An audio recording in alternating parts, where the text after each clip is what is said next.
नमस्कार दोस्तों। नीरज की मम्मी आरती किचन में काम कर रही थी। तभी नीरज भागता हुआ आया। मम्मी देखो ना। आरती ने प्यार से नीरज की ओर देखा और कहा, बेटा मुझे काम करने दे, तू बाहर जाकर खेल ले। नीरज नहीं माना और मोबाइल लेकर मम्मी के पीछे पड़ गया। मम्मी देखो ना प्लीज़। आरती ने बेटे के हाथ में मोबाइल देखकर कहा, तुझे कई बार मना किया है ना मोबाइल पर रील्स देखने के लिए। नीरज ने जिद पकड़ते हुए कहा, मम्मी एक बार देखो तो सही। सब लोग होली पर वृंदावन जा रहे हैं, कितनी भीड़ है, हम कब जाएंगे। आरती ने मोबाइल हाथ में लेकर देखा। इंस्टाग्राम पर कई रील्स थी वृंदावन की। कुछ समय काम भूलकर आरती भी रील्स देखने लगी। सब लोग रंगों में सराबोर, बांके बिहारी मंदिर हो या मदन मोहन मंदिर, सब जगह भक्त नाच गा रहे थे। पूरा मंदिर लोगों से भरा हुआ था। आरती ने मोबाइल नीरज को देते हुए कहा, बेटा तेरे पापा को बुला तो था, लेकिन वो कह रहे थे बहुत भीड़ है, ऐसे में हम कैसे दर्शन कर पाएंगे। घंटों लाइन में लगना पड़ रहा है, तब नंबर आ रहा है, और छोटे बच्चों को लेकर तो जाना नामुमकिन है। नीरज गुस्सा होते हुए बोला, बस सारी दुनिया वृंदावन जा सकती है, हमारे लिए ही भीड़ है। यहाँ इस फ्लैट में बैठकर बालकनी से होली देखते रहो। नीरज गुस्सा होकर चला गया। शाम को प्रशांत घर आए तो आरती ने उनसे बात की, लेकिन प्रशांत ने साफ मना कर दिया। आरती समझा करो, वो तो बच्चा है, तुम तो समझदार हो। इतनी भीड़ में मैं तुम्हें और नीरज को कैसे संभालूंगा। यह सुनकर आरती ने कहा, अब बच्चा इतनी जिद कर रहा है तो एक काम करते हैं, वृंदावन चलते हैं। कोशिश करेंगे, अगर दर्शन नहीं कर पाए तो बाहर से ही प्रणाम करके वापस आ जाएंगे, बच्चे का मन बहल जाएगा। प्रशांत ने कहा, ठीक है, लेकिन वहाँ जाकर जिद पर मत अड़ जाना कि लाइन में लगना ही है। घंटों नीरज को गोद में लेकर खड़े रहना मुझसे नहीं हो पाएगा।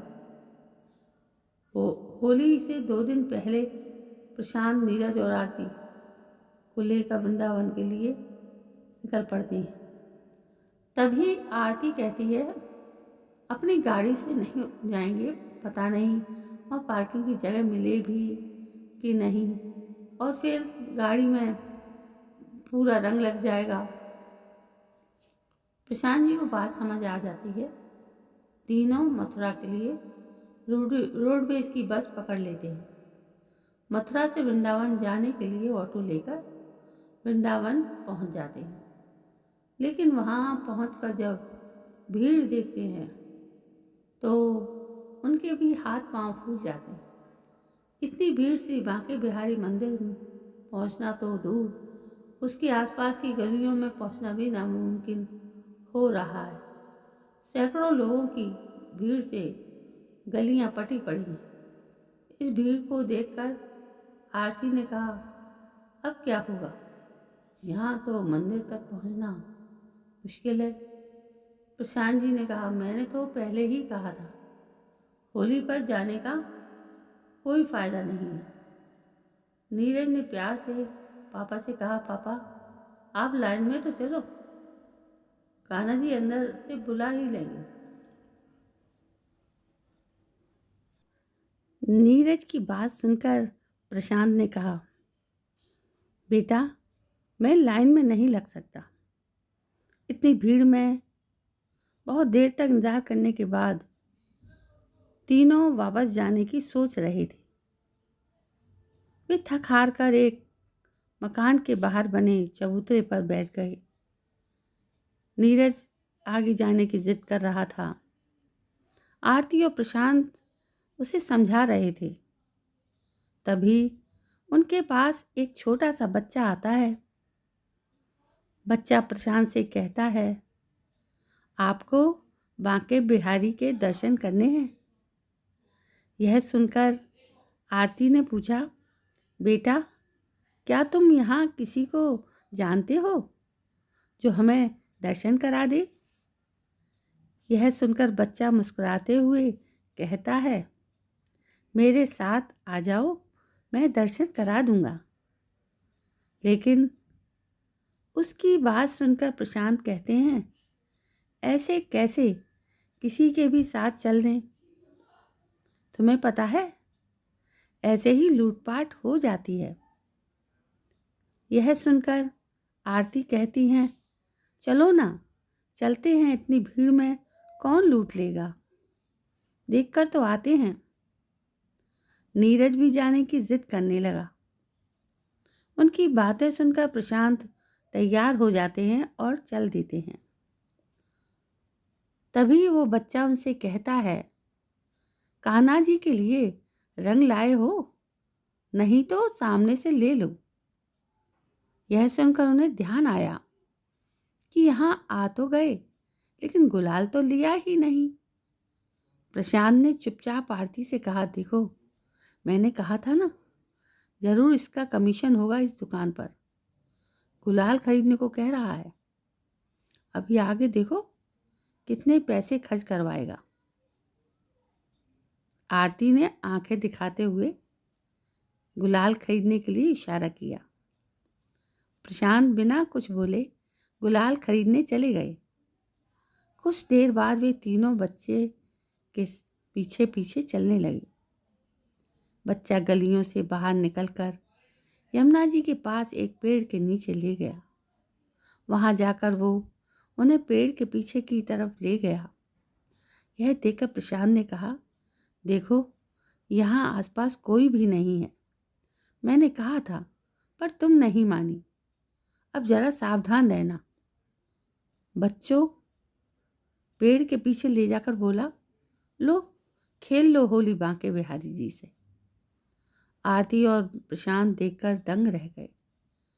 पेड़ के नीचे बने चबूतरे पर बांके बिहारी जी की एक तस्वीर रखी थी। यह देखकर आरती ने कहा, बेटा, तुमने तो कहा था मंदिर ले जाओगे, ये कहाँ ले आए? हमें मंदिर जाना था। तब उस बच्चे ने कहा, आप पहले इन्हें गुलाल लगाओ, फिर आंखें बंद करके यहाँ बैठ जाओ। बस जैसा मैं कह रहा हूँ वैसा ही करो। आरती नीरज को गोदी में बिठाकर प्रशांत जी के साथ नीचे बैठ जाती है। दोनों अपनी आंखें बंद कर लेते हैं। तभी वे क्या देखते हैं कि तीनों बांके बिहारी जी के मंदिर में श्री बांके बिहारी जी के सामने खड़े हैं। मंदिर में बहुत कम लोग हैं। पुजारी जी सबको गुलाल लगा रहे हैं। आरती और प्रशांत एक दूसरे को देख रहे थे। फिर उन दोनों ने बांके बिहारी जी के चरणों में माथा टेका। दोनों को गुलाल लगाया गया। इसी बीच नीरज का हाथ उनसे छूट गया। आरती नीरज नीरज आवाज देने लगी। तभी दोनों की आंख खुल गई। उन्होंने देखा उनके चेहरे पर वही गुलाल लगा हुआ था। पास ही नीरज खड़ा था। वो पूरा रंगों में सराबोर था। आरती ने जल्दी से उसे गोद में उठा लिया और पूछा, बेटा, तुम्हें ये रंग किसने लगाया? नीरज बोला, आप दोनों आंखें बंद करके बैठे थे, तभी कान्हा जी आए और मेरे साथ होली खेलने लगे। मैंने आपको बहुत आवाज़ दी, पर आपने सुना ही नहीं। आरती ने पूछा, तू सच कह रहा है? सच में कान्हा जी आए थे? प्रशांत और आरती ने चारों ओर देखा, लेकिन वो बच्चा कहीं नहीं था। प्रशांत और आरती की आंखों में भी आंसू बह रहे थे।